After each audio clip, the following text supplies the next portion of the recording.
Hello! Hi friends. బంగ్లాదేశ్‌లో ఆ incident చూసాక ఎంత ఘోరంగా ఉంది అది.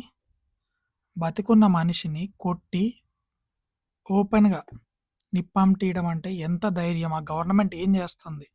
అదే ఇండియాలో మనం హిందూస్ మైనారిటీలో ఉన్నట్టయితే మన పరిస్థితి కూడా అలానే ఉండేది. మనం మెజారిటీలో ఉన్నాం కాబట్టి మన మీద అది చేయలేకపోతున్నారు. మన సోల్జర్స్ కష్టపడి బంగ్లాదేశ్‌ని వాళ్ళ దేశంగా ఇచ్చి, వాళ్ళని మంచిగా ఇన్ని రోజులు చూస్తే, ఈరోజు వాళ్ళకెంత ధైర్యం. మన హిందూస్ అక్కడ క్రూరమైన ఇబ్బందులు పడుతున్నారు. ఈ వీడియో చూసాక నాకసలు ఎంత అంటే మన హిందూస్ వేకప్ కావాలి.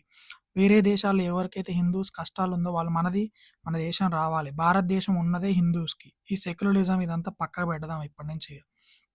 మనమందరం మనకున్నదే ఒక దేశం హిందూస్‌కి.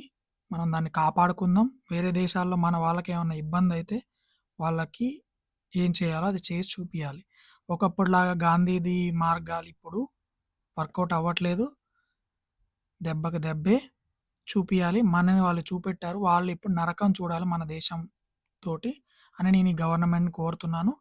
కానీ ఇక్కడ నాకు బాధేసేదేందంటే మన బాలీవుడ్‌లో 'Salman Khan', 'Shahrukh Khan', MIM party, Congress party ఎవ్వరు దాని గురించి గట్టిగా ఖండించట్లేదు. కనీసం మాట్లాడట్లేదు.